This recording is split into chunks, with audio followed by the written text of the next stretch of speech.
जय हिंद वॉरियर। स्वागत है आप लोग का 16 मार्च के कुमार गौरव सर के फुल पत्ती वाले क्लास के रिवीजन में। दोस्तों, आप लोग जानते हैं कि हम लोग इस वीडियो में कुमार गौरव सर द्वारा जो फुल पत्ती वाली क्लास चलाया जा रहा है उसका 10 क्वेश्चन और उस पर आधारित इंपॉर्टेंट पॉइंट और इन दोनों पर आधारित लास्ट में हम लोग 30 ऑब्जेक्टिव क्वेश्चन लगाते हैं। इस टाइप का देख लीजिए, इस टाइप का 30 ऑब्जेक्टिव क्वेश्चन लगाते हैं, ठीक है। और रोज़ हम लोग इस वीडियो को लाते हैं कुमार गौरव सर द्वारा जो चलाया जा रहा है सीरीज।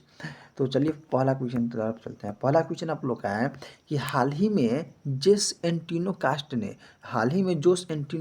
ने देखिए क्वेश्चन है कि हाल ही में जोस एंटिनो कास्ट ने किस देश के राष्ट्रपति के रूप में शपथ ली है। तो चिली देश की, किस देश की? चिली देश की राष्ट्रपति कौन है? जोस एंटिनो कास्ट। जोस एंटिनो कास्ट ने अपना गवर्नमेंट को इमरजेंसी गवर्नमेंट कहा है। जोस एंटिनो कास्ट जो है अपने गवर्नमेंट को क्या कहा है? Emergency government. क्या कहा है? Emergency government. अब बात करें कि चिली किस महाद्वीप में है, तो चिली दक्षिण अमेरिका महाद्वीप में है। और बात करें कि चिली की राजधानी क्या है? सेंटियागो है। विश्व की सबसे लंबी पर्वत श्रृंखला कौन सी है? एंडीज पर्वत श्रृंखला है। कहाँ पर है? दक्षिण अमेरिका में है ये। एंडीज पर्वत की सबसे ऊंची चोटी जो है एकांगुआ है। कहाँ है? चिली और अर्जेंटीना के बॉर्डर पर। विश्व का सबसे सूक्ष्मतम मरुस्थल अटाकामा मरुस्थल है जो चिली में ही स्थित। कहाँ पर स्थित है? चिली में स्थित है। पूछेगा आप लोग का कि चिली किस महाद्वीप में है? दक्षिण अमेरिका महाद्वीप में। चिली की राजधानी कहाँ है? सेंटियागो। विश्व की सबसे लंबी पर्वत श्रृंखला कौन सी है? एंडीज पर्वत श्रृंखला। एंडीज पर्वत श्रृंखला किस महाद्वीप में है? दक्षिण अमेरिका महाद्वीप में। और पूछेगा कि एंडीज पर्वत श्रृंखला की सबसे ऊंची चोटी एकांगुआ कहाँ पर है? तो चिली और अर्जेंटीना के बॉर्डर पर है। पूछेगा कि विश्व का सबसे सूक्ष्मतम मरुस्थल कौन सा है? अटाकामा मरुस्थल। कहाँ है? चिली में। चलिए क्वेश्चन नंबर सेकंड की तरफ चलते हैं कि हाल ही में अंतर्राष्ट्रीय उपभोक्ता दिवस 2026 कब मनाया गया? देखिए एक और डाटा है, विश्व में सबसे अधिक तांबे का भंडार चुकवी खान में। किसमें है? चुकवी खान में। क्वेश्चन नंबर दूसरा है आप लोग का कि हाल ही में अंतर्राष्ट्रीय उपभोक्ता दिवस 2026 कब मनाया गया? तो अंतर्राष्ट्रीय उपभोक्ता दिवस 2026 15 मार्च को मनाया गया। कब मनाया गया? 15 मार्च को। 15 मार्च 1962 को यूएसए के राष्ट्रपति जॉन कैनेडी ने कांग्रेस को संबोधित करते हुए 4 उपभोक्ता के बुनियादी अधिकारों को दिया। कितने उपभोक्ता के बुनियादी अधिकारों को दिया? 4 उपभोक्ता को। कब? 15 मार्च 1962 को। कब दिए? 15 मार्च 1962 को। यूएसए के राष्ट्रपति उस समय कौन थे? John Kennedy. कौन थे? John Kennedy. चलिए अगला बात है, चारों उपभोक्ता के बुनियादी ढांचा देख लेते हैं। पहला है सुरक्षा का अधिकार, दूसरा है चुनाव का अधिकार, तीसरा है अपनी बात को रखने का अधिकार, चौथा है जानकारी का अधिकार। इसको आप ध्यान में रखिएगा सिर्फ, ठीक ना? इंपॉर्टेंट डाटा नहीं है। देखिए अब इंपॉर्टेंट डाटा आ रहा है आप लोग, आप पहले पूछेगा। चलिए पहले देख लेते हैं कि अंतर्राष्ट्रीय उपभोक्ता दिवस 2026 की थीम क्या है। तो इसकी थीम है सुरक्षित उत्पाद, आत्मविश्वासी उपभोक्ता, ठीक है। और बात करें कि राष्ट्रीय उपभोक्ता दिवस कब मनाता है? 24 दिसंबर को। पाई दिवस अंतर्राष्ट्रीय गणित दिवस कब मनाया जाता है? देखिए पाई दिवस या अंतर्राष्ट्रीय गणित दिवस 14 मार्च को मनाया जाता है। और बात करें कि राष्ट्रीय गणित दिवस कब मनाया जाता है? तो 22 दिसंबर को। किसके जन्मदिन की याद पर? रामानुजन के जन्मदिन की याद पर। और बात करें कि राष्ट्रीय टीकाकरण दिवस कब मनाया जाता है? 16 मार्च को। कब मनाया जाता है? 16 मार्च को। क्यों मनाया जाता है? क्योंकि 16 मार्च 1995 ईस्वी को क्या हुआ था? पल्स पोलियो अभियान हुआ था। क्या हुआ था? पल्स पोलियो अभियान। और पूछेगा आप लोगों से कि अंतर्राष्ट्रीय उपभोक्ता दिवस कब मनाते हैं? 15 मार्च को। पूछेगा अगर राष्ट्रीय कब मनाते हैं? 15 मार्च को। अगर मान लीजिए आप लोग से पूछेगा अंतर्राष्ट्रीय उपभोक्ता दिवस कब मनाते हैं? 15 मार्च को। राष्ट्रीय उपभोक्ता दिवस कब मनाते हैं? 24 दिसंबर को। अगर पूछेगा कि पाई दिवस या अंतर्राष्ट्रीय मैथ दिवस कब मनाते हैं? 14 मार्च को। और पूछेगा कि राष्ट्रीय गणित दिवस कब मनाते हैं? 22 दिसंबर को। किसकी याद में मनाते हैं? रामानुजन की याद में। और पूछेगा राष्ट्रीय टीकाकरण दिवस कब मनाते हैं? 16 मार्च को। क्यों मनाते हैं? क्योंकि 16 मार्च 1995 को पल्स पोलियो अभियान हुआ था। और पूछेगा कि अंतर्राष्ट्रीय उपभोक्ता दिवस 2026 की थीम क्या है? तो इस थीम है सुरक्षित उत्पाद, आत्मविश्वासी उपभोक्ता, ठीक है। चलिए आप पूछेगा 4 उपभोक्ताओं के बुनियादी अधिकारों का जिक्र किसने किया है? यूएसए ने किया है। कब किया है? 15 मार्च 1962 को किया है। उस समय यूएसए के राष्ट्रपति कौन थे? तो जॉन कैनेडी थे। चलिए अगला क्वेश्चन की तरफ चलते हैं, क्वेश्चन नंबर थर्ड। आप लोग को वीडियो अच्छा लग रहा होगा तो चैनल को सब्सक्राइब कर लीजिएगा, क्योंकि इस पर रोज आप लोग का वीडियो मिलता है। एक बार प्लेलिस्ट चेक कर लीजिएगा, प्लेलिस्ट में आप लोग का गायत्री मंत्र का पीडीएफ सब मिल जाएगा। हाल ही में क्वेश्चन नंबर 3 है कि हाल ही में मयंक चक्रवर्ती पूर्वोत्तर क्षेत्र के पहले शतरंज ग्रैंड मास्टर बन गए हैं। इनका संबंध किस राज्य से है? तो मयंक चक्रवर्ती। पर्सन का नाम क्या है ब्रदर? मयंक चक्रवर्ती पर्सन का नाम है। तो इनका संबंध जो है असम से। किस राज्य से? असम से। बात करें कि भारत के 94 नंबर के ग्रैंड मास्टर कौन है? तो मयंक चक्रवर्ती। कहाँ के हैं? असम के। 93 नंबर के ग्रैंड मास्टर कौन है? आर ओ डेंगला। कहाँ के हैं? महाराष्ट्र के। 92 नंबर के ग्रैंड मास्टर कौन है? आर्यन वैष्णव। कहाँ के? दिल्ली के।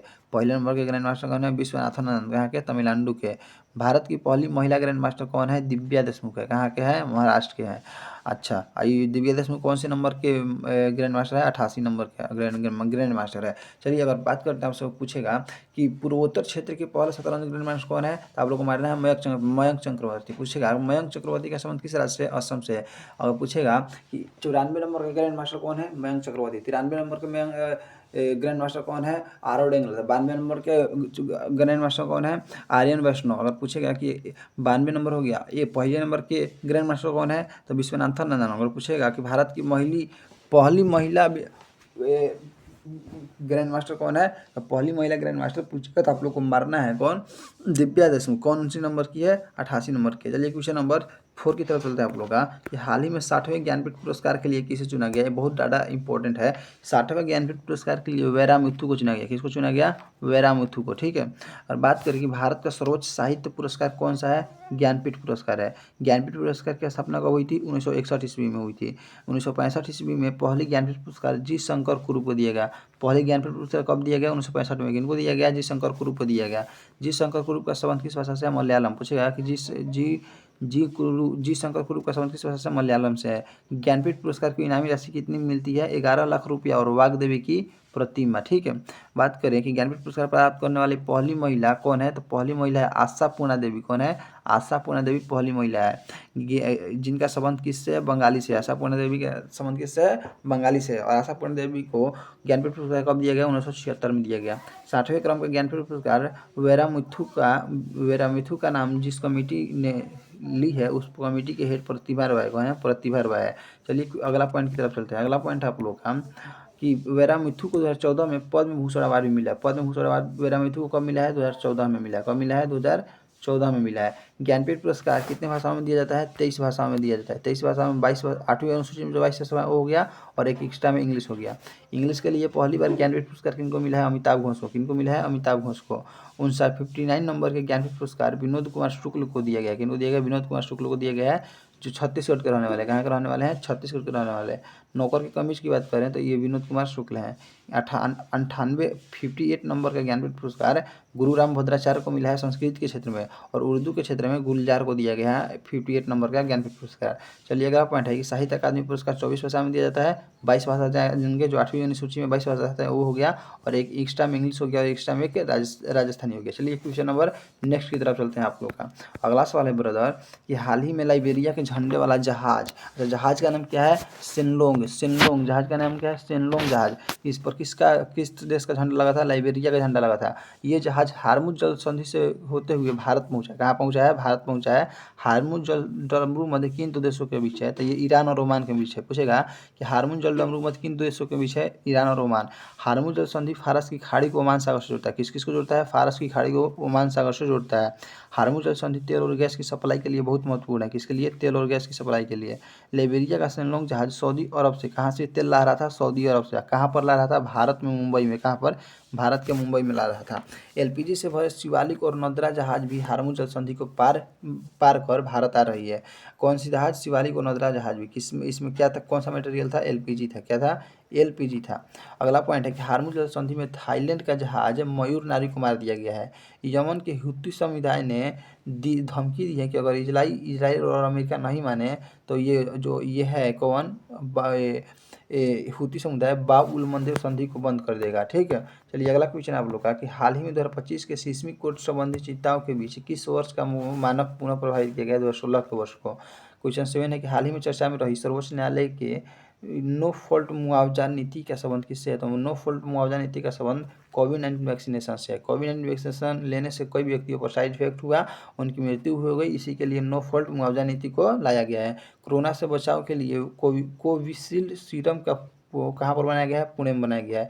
और कोवैक्सीन को कहाँ पर बनाया गया है? हैदराबाद में बनाया गया है। अगला क्वेश्चन है क्वेश्चन नंबर 8 की हाल ही में मत्स्य पालन विभाग ने शीतजल मत्स्य पालन पर अपनी तरह का पहला राष्ट्रीय सम्मेलन कहाँ आयोजित किया है? पूछेगा कि शीतजल मत्स्य पालन पर राष्ट्रीय सम्मेलन कहाँ पर हुआ है? श्रीनगर में हुआ है। पूछेगा मत्स्य पालन मंत्री कौन है? राजीव रंजन है। मछली पालन को क्या कहते हैं? पिसीकल्चर। रेशम कीट को क्या कहते हैं? सेरीकल्चर। अंगूर की खेती को क्या कहते हैं? विटीकल्चर। केंचुआ की खेती को क्या कहते हैं? Vermi culture. मधुमक्खी पालन को क्या कहते हैं? एपीकल्चर। ये सब आप याद रखिएगा। अगला क्वेश्चन है आप लोग का क्वेश्चन नंबर 9 हाल ही में आदिवासी लोक कलाकारों का उत्सव आदि पर्व 2026 कहाँ पर हुआ है? छत्तीसगढ़ के रायपुर में। आदि पर्व 2026 2 दिन तक चलेगा। आदि पर्व 2026 की थीम है परंपरा से पहचान तक। इसकी थीम क्या है? परंपरा से पहचान तक। अमृत महोत्सव कहाँ पर शुरू हुआ है? दिल्ली के भारत मंडपम में। पर्पल फेस्ट का आयोजन हुआ है कहाँ पर? राष्ट्रपति भवन में। किसके लिए? दिव्यांगजन के लिए। अगला क्वेश्चन है क्वेश्चन नंबर 10 है। हाल ही में केंद्रीय मंत्री चिराग पासवान ने प्रधानमंत्री सूक्ष्म खाद्य प्रसंस्करण उद्यम योजना संबंधी इंक्यूबेशन सेंटर का उद्घाटन कहाँ किया है? इंक्यूबेशन सेंटर का उद्घाटन असम के तेजपुर यूनिवर्सिटी में किया गया है। किनके द्वारा? प्रधानमंत्री सूक्ष्म खाद्य प्रसंस्करण उद्यम योजना द्वारा। अगर बात करें कि वर्तमान में खाद्य प्रसंस्करण मंत्री कौन है? चिराग पासवान है। अब बात किया जाए कि प्रधानमंत्री सूक्ष्म खाद्य प्रसंस्करण योजना की शुरुआत कब से होती है? 2020 से होती है। प्रधानमंत्री सूक्ष्म खाद्य प्रसंस्करण योजना का भाग है एक जिला एक उत्पाद। इसका ही पार्ट क्या है? एक जिला एक उत्पाद। किसका पार्ट है? तो प्रधानमंत्री सूक्ष्म खाद्य प्रसंस्करण योजना का पार्ट है। चलिए अब हम लोग अपना 30 ऑब्जेक्टिव क्वेश्चन लगाते हैं। फर्स्ट ऑब्जेक्टिव क्वेश्चन है कि हाल ही में जोस एंटोनियो कास्ट ने किस देश के राष्ट्रपति के रूप में शपथ ग्रहण की है? तो ये चिली देश की। अगला सवाल है आप लोग का कि विश्व का सबसे सूक्ष्म मरुस्थल अटाकामा किस देश में स्थित है? चिली में स्थित है। अगला सवाल है आप लोग का कि चुकविकीमार खान जो विश्व में तांबे के भंडार के लिए प्रसिद्ध है, कहाँ स्थित है? तो ये भी चिली में ही स्थित है। नेक्स्ट क्वेश्चन है आप लोग का कि अंतर्राष्ट्रीय उपभोक्ता दिवस 2026 की थीम क्या रखी गई है? इसकी थीम है कि सुरक्षित उत्पाद आत्मविश्वासी उपभोक्ता। अगला क्वेश्चन है कि भारत में राष्ट्रीय गणित दिवस किस तिथि को मनाया जाता है? राष्ट्रीय गणित दिवस की बात करें तो 22 दिसंबर मनाना है। अगला सवाल है आप लोग का कि राष्ट्रीय टीकाकरण दिवस कब मनाया जाता है? 16 मार्च को मनाया जाता है। नेक्स्ट क्वेश्चन आप लोग का है पूर्वोत्तर क्षेत्र के पहले शतरंज ग्रैंड मास्टर कौन बने हैं? मयंक चक्रवर्ती। नेक्स्ट क्वेश्चन आप लोग का 8 नंबर मयंक चक्रवर्ती का संबंध भारत के किस राज्य से है? तो इनका संबंध असम राज्य से है। अगला सवाल है आप लोग का भारत की पहली महिला शतरंज ग्रैंड मास्टर कौन है? दिव्या देशमुख है। कौन है? दिव्या देशमुख। नेक्स्ट क्वेश्चन है हाल ही में 60वें ज्ञानपीठ पुरस्कार के लिए किसे चुना गया है? वेरा मित्थु को चुना गया है। नेक्स्ट क्वेश्चन ज्ञानपीठ पुरस्कार की स्थापना कब हुई थी? 1961 में हुई थी। कब हुई थी? 1961 में। अगला सवाल है कि ज्ञानपीठ पुरस्कार प्राप्त करने वाली पहली महिला कौन थी? उनका नाम था आशापूर्णा देवी। अगला सवाल है आप लोग का अंग्रेजी भाषा के लिए पहली बार ज्ञानपीठ पुरस्कार किसे दिया गया है? अमिताभ घोष को दिया गया है। नेक्स्ट क्वेश्चन ब्रदर आप लोग का है कि साहित्य अकादमी पुरस्कार कितनी भाषाओं में दिया जाता है? 23 भाषाओं में दिया जाता है। साहित्य अकादमी पुरस्कार नहीं, देखिए अगर बात करेगा साहित्य अकादमी पुरस्कार के बारे में तो ये 24 भाषा में दिया जाता है, लेकिन ज्ञानपीठ पुरस्कार 23 भाषा में दिया जाता है। और साहित्य अकादमी पुरस्कार 24 भाषा में कैसे दिया जाता है? देखिए आठ जो हो गया वो अब 8वीं अनुसूची में जो 22 भाषा आता है वो हो गया, और इंग्लिश हो गया और राजस्थानी हो गया, 24 भाषा हो गया। चलिए 15 क्वेश्चन के हार्मोन जल डमरू मध्य किन दो देशों के मध्य स्थित है? ईरान और ओमान। कौन से दो देशों के मध्य है? ईरान और ओमान है। अब बात की जाए कि हार्मोन जल संधि किन दो जल निकायों को जोड़ती है? तो ये फारस की खाड़ी और ओमान सागर को जोड़ती है। किसको? फारस की खाड़ी और ओमान सागर को जोड़ती है। नो फॉल्ट मुआवजा नीति जो हाल ही में चर्चा में रही है किससे संबंधित है? कोविड-19 वैक्सीनेशन से संबंधित है। अगला सवाल है कि कोविशील्ड वैक्सीन का निर्माण भारत की किस संस्था ने किया? सीरम इंस्टीट्यूट पुणे ने किया। नेक्स्ट क्वेश्चन आप लोग का है मत्स्य पालन विभाग ने शीत जल मत्स्य पालन पर पहला राष्ट्रीय सम्मेलन कहाँ आयोजित किया है? श्रीनगर में। कहाँ पर? श्रीनगर में आयोजित किया गया है। अगला सवाल है कि वर्मी कल्चर का संबंध किस किस पालन या खेती से है? तो वर्मी कल्चर का संबंध केचुआ पालन से है। ठीक है। अगला सवाल है आप लोग का कि मधुमक्खी पालन को क्या कहते हैं? मधुमक्खी पालन को ही एपीकल्चर कहा जाता है। नेक्स्ट क्वेश्चन आप लोग का है कि आदिवासियों लोक कलाकारों का उत्सव आदि पर्व 2026 कहाँ पर प्रारंभ हुआ है? आदि पर्व 2026 रायपुर के छत्तीसगढ़ के रायपुर में हुआ है। नेक्स्ट क्वेश्चन आप लोग का है कि आदि पर्व 2026 की थीम क्या है? तो इसकी थीम है कि परंपरा से पहचान तक। इसकी थीम क्या है? परंपरा से पहचान तक। नेक्स्ट क्वेश्चन आप लोग का है कि पर्पल फेस्ट का आयोजन दिव्यांगजनों के लिए कहाँ मनाया गया? भारत मंडपम में। कहाँ पर? भारत मंडपम में। नेक्स्ट क्वेश्चन आप लोग का है कि वर्तमान में भारत के केंद्रीय खाद्य प्रसंस्करण मंत्री कौन है? चिराग पासवान। कौन है? चिराग पासवान। नेक्स्ट क्वेश्चन कि प्रधानमंत्री सूक्ष्म खाद्य प्रसंस्करण उद्यम योजना की शुरुआत कब हुई थी? 2020 में हुई थी। अगला सवाल आप लोग का है कि एक जिला एक उत्पाद किस योजना का हिस्सा है? ये किस योजना का हिस्सा है? प्रधानमंत्री सूक्ष्म खाद्य प्रसंस्करण उद्यम योजना का हिस्सा है। चिराग पासवान ने हाल ही में इंस्टीट्यूट सेंटर का उद्घाटन कहाँ पर किया है? असम के तेजपुर यूनिवर्सिटी में। अगला क्वेश्चन है कि विश्व की सबसे लंबी पर्वत श्रृंखला कौन सी है? एंडीज पर्वत श्रृंखला। कौन सी है? एंडीज पर्वत श्रृंखला। नेक्स्ट क्वेश्चन आप लोग का है उस 59 नंबर का ज्ञानपीठ पुरस्कार किसे प्रदान किया गया है? विनोद कुमार शुक्ल को। विनोद कुमार शुक्ल का संबंध किस राज्य से है? छत्तीसगढ़ से। आप लोग बताइए वीडियो कैसा लगा। अगर अच्छा लगा हो तो चैनल को सब्सक्राइब कर दिएगा, और इस सभी पॉइंट को जो याद करने के लिए शाम 6:30 बजे वाला क्लास में आप लोग शाम 6:30 बजे का जो लाइव क्लास होता है करंट अफेयर्स का, उसमें आप लोग जरूर जुड़िए। मिलते हैं अगला सवाल में। और गायत्री मंत्र का PDF चाहिए तो प्लेलिस्ट में जाकर देख लीजिए, आप लोग को PDF मिल जाएगा। मिलते हैं नेक्स्ट क्लास में।